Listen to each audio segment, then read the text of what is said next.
Right, Mitch, the Collage of Eloquence, second time printing, now we're talking about it while it appears in Tasha's, is the College of the Silver-Tongued Bastards. It is the bard who wields a blend of logic and theatrical wordplay, winning over skeptics and detractors, with logical arguments and plucking at heartstrings to appeal to the emotions of the audience. Tell us about some of the abilities these guys get. These crafty little devils have a silver tongue. So at the third level, you are a master at saying the right thing at the right time. This is actually the exact opposite of me. When you make a charisma, persuasion, or deception check, you can treat a d20 roll of 9 or lower as a 10. Meaning that if you've got expertise and 3 ability score modifier, you're getting a 17 on this as a minimum. Yeah, it's level 3 and it's real low, but it does what it promises. Yes, most modules will be screwest by this, as most modules have skill checks of 12, 13, 14 at this level. Yeah. 15 on a big one. Hark, Harvey, Centurion, let me tell you of unsettling words. You spinneth words laced with magic that unsettle a creature and cause it to doubt thyself. As a bonus action, you can extend one use of your bardic inspiration and choose thy creature you can see within 60 feet of thee. Roll thy bardic inspiration dice. The creature must now subtract thy number rolleth from your its next saving throw it makes before the start of thy turn. So I really like unsettling words. Mechanically, being able to reduce someone's saving throw by your bardic inspiration die is just ridiculous, considering that you can also be giving the person that they're grappling with a inspiration die as well. Quite insane. Yeah, this class, your limitations is how many bardic inspirations you're going to have, but you're going to be throwing them around, particularly as these next ones come in. The difference between unsettling words and cutting words of the College of Law Bard is that this one is a bonus action instead of a reaction, and this one targets saving throws, whereas your cutting words can reduce damage, attack throws, and ability checks. No saving throw. Right. Both very cool. Taking us to Unfailing Inspiration, Mitch. What's Unfailing Inspiration all about? Your inspiring words are so persuasive that others feel driven to succeed. When a creature adds one of your bardic inspiration dice to its ability check, attack roll, or saving throw, and the roll fails, the creature gets to keep the bardic inspiration die. So, fantastic. One of the big issues bards have is that no one ever uses their die because nobody wants to use it if they have to roll the top number to be able to use it. If you have to roll a 6 for that attack to hit, they just want to hold on to it because they're like, I'll save it for when I'm 1 short. Now, every single attack they miss, if they're off by 6, 8, 10, they can roll it, hope for the best. They get to keep it if they miss. What have they got to lose? At 6th level, you also gain another ability, Universal Speech. So you gain the ability to speak, to make your speech intelligible to any creature. As an action, you choose one or more creatures within 60 feet of you up to a number equal to your charisma modifier, number 1. The chosen creatures can magically understand you regardless of the language you speak for 1 hour. Once this feature is used, you can't do so again until finish a long rest, unless you expend a spell slot of any level to make it use it again. Now, I guess the only thing in this that's particular in the language is that they know what you say. You don't understand them. The chosen creature understands you regardless of the language you speak. So that'd be the only thing that you could pull threads on this ability. I think with something like this, You could like word game rules as written, yes, but at the very least, I would make this, if you wanted to hassle them, make it into like an interpretive dance language, and they have to roll performance checks to be able to understand each other. Because I just kind of like that jiggity jig idea. But yeah, rules as written, that's true. Great ability for a bard, very important. Definitely theme it as interpretive dance because that's hilarious. No worries. Infectious Inspiration, Mitch. What's that all about? That's just you, buddy. You light No up worries. my life. At 14th level, when you successfully inspire someone, and remembering that if they fail, they get to keep the die. But now, when you successfully inspire someone, the power of your eloquence now spreads to someone else.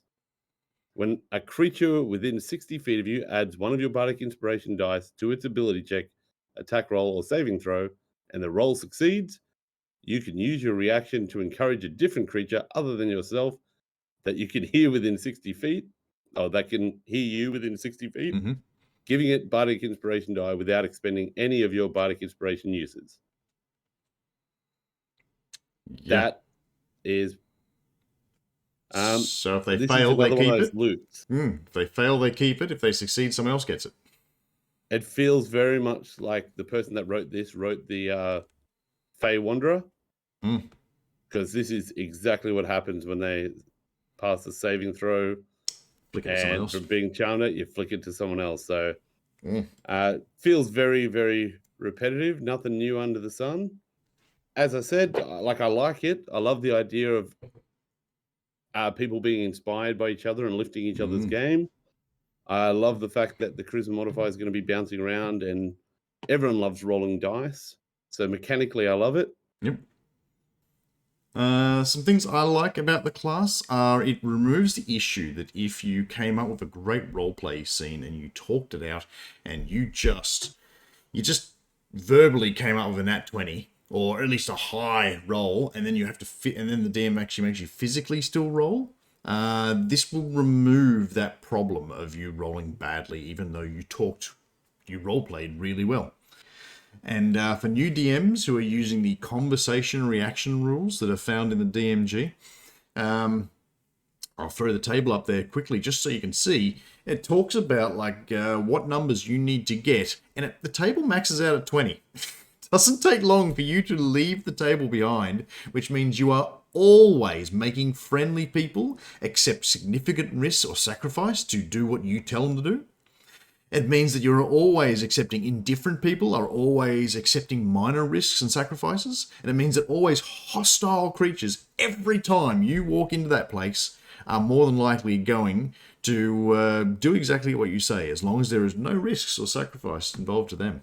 Not a big fan of never failing, but am a big fan of, as you said, getting those inspirations on the table and people actually using them, because I use them all the time, because I would prefer to roll a d6 of inspiration when I need to get a 5 or a 6 than if it's just an auto win because you needed a 1.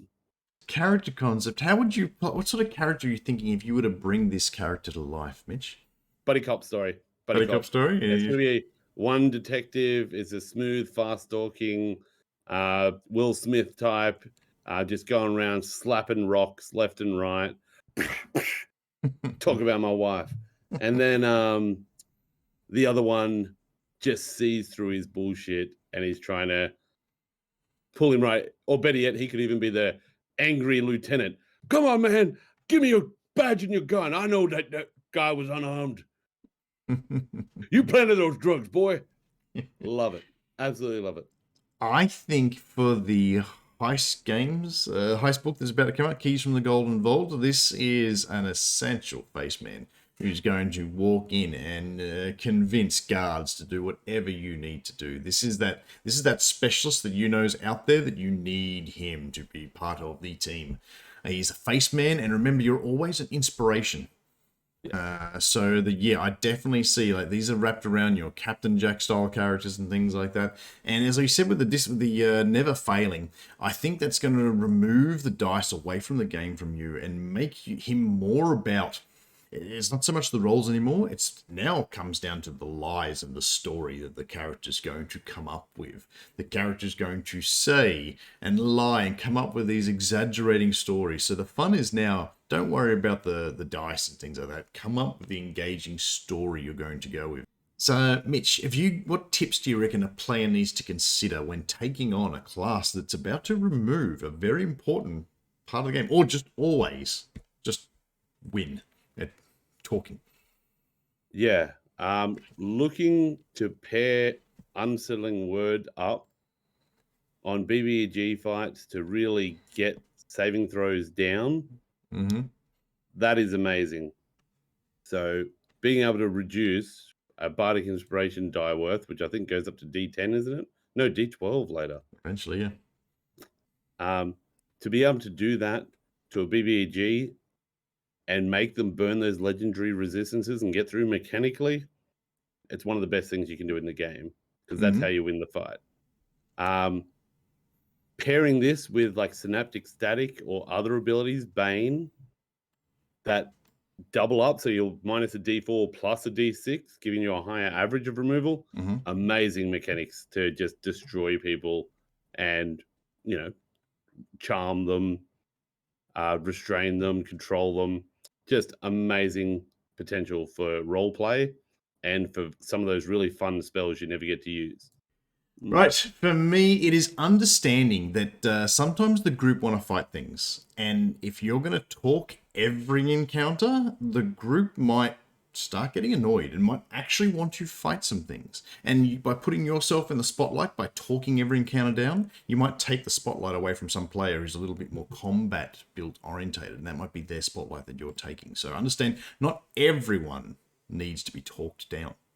Consider not taking expertise in your persuasion deception. This might add heightened tension to your rolls to see if you're actually going to be successful or not. Consider it. And ensure that the group and the DM know that your plan is now to not deal with things, not always by fighting. The group, that may not work for.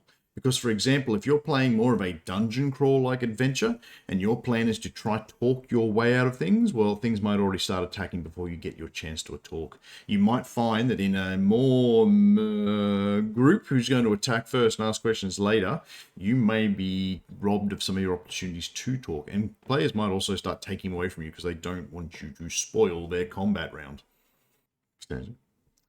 But I also believe that, once again, that ties into the DM's role of knowing that not all encounters will turn to combat with this bard, and you need to be accepting that, not force combat if the bard is being successful and doing a good job at talking things down. And I would also then potentially, to counteract that, add many NPCs the bard can woo and talk to and get to put their class in their spotlight. So how do you make this class shine? You give them characters to woo and win over. Guards who are easily bribed or love the fame of your character in their group and will just, instead of asking for why are you carrying weapons in town, might be along the lines of, can I get an autograph? Can you sign my shield? Something like might work better. Another one at early levels could be still consider languages. Before level 6, not everything can understand you. So there might be a little bit of fudge room for DMs if you're looking for how you can come up with things. And that is language until 6th level. And even then at 6th level, he's got to use his ability to make it work. Things can speak other languages and not understand the bard's tongue. One last thing to consider for a DM tip would be to make negotiations include more of the party. As soon as the party starts switching off and thinking, well, this guy's got it in the bag every time, we don't have to worry about making any checks, potentially you need to look at how negotiations can be conducted. Negotiation would go over a period of time, and one role may not be satisfied in seeing if you win the negotiations in a trade deal, in trying to convince the mayor to release some soldiers to assist you, to do whatever you're doing. So when we're rolling into negotiations, you might have to then look at the group's tool and other skill proficiencies and add those in to slowly change the attitude of the person you're negotiating with. This might be in the realms of a person with the cobbler tools might notice that the mare they're dealing with's boots are really well fashioned, and from a cobbler's perspective, rolling on their cobbler skill check, they might realize that those are some really good boots. How much did you pay for them? They are like whatever you paid for them. Yeah. You would what a way to go, Mayor. You bought some really strapping boots. They are a quality item, and they really keep you in a regal status. That will sway the mayor's attitude, making hopefully lowering DCs and changing things around and giving someone else to do something in negotiations that isn't just this one bard. You could also do the same with many other skill checks. It could be cartographer's tools. There's a map behind the mayor in negotiations or something like that, and they're looking at the map and they're like, that map's got a lot of detail. That is a really quality map. You have a very attractive item here that, and it could be pieces of art. It could be a number of different things. A musical instrument in the corner. You don't have to play it, but a roll of performance to look at the drum, but like, oh, that is a quality drum. Look at the stitching. Look at the material on that. What you bought there is quality. Are you good at drums, man? And you're like, actually, I just started learning, but I know a few things. Oh, would you mind playing something for us, man? It's quite, you know, and you can, and if you can pass these little DCs, you can pass a negotiation with the whole party, not just one person doing one role. I love the concept of that. I would approach most of those as being a help action, just role played out, and I love that. For me, it's a case of having the face man say all this stuff, roll amazing on persuasion, and the king just says, "Oh, like I'm persuaded. That's amazing. The way you work, the word, human word. Oh my god, like the language, it just." Yeah, you use your tongue prettier than a $20 hot prostitute and all these sort of things. And then he just turns to the lawful good paladin. Listen, I don't trust slimy people. Is he telling the truth? Yeah. Now we just got a really fun role play moment where it all comes down to this role. And the whole party's gone, you've got to lie. You've got to lie. But no, I love the idea of doing the skill checks. DM tip.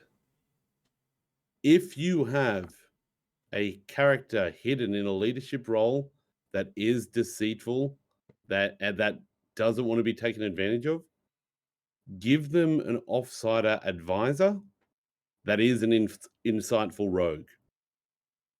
Possibly tied to your bard's backstory. So as he's speaking, he's rolling. 9s become 10s. Insightful rogue. 7s become 8s. We're almost on a level head for the game. So it can become a full skill check challenge where basically you tell a lie, you roll a deception, he rolls insight. There's a winner. Then you guys go into another round. There's another winner. Have to win 2 in a row to actually win, or 3 in a row. And it becomes a skill check competition between the two of you. And it could be the fact that afterwards, no one else knows what happened because you've been speaking almost in thieves' cant with magical words, and everyone else is just sort of like skill challenges. I don't know what they're 3 saying. successes before 3 failures. Yes, and bam, following the rules of death rolls and stuff. Basically, you've just made a great friend or a great enemy. Very exciting. Hey Mitch, thanks for joining us again on this one. Short and sweet. It is a simple class that is based around talking smoothly and being an inspiration to others. Great to have you here. Let's wrap this thing up. We'll move into the next one, and we'll look forward to seeing the rest of you when you check out more of these subclass videos that are on the channel. See you next time, mate.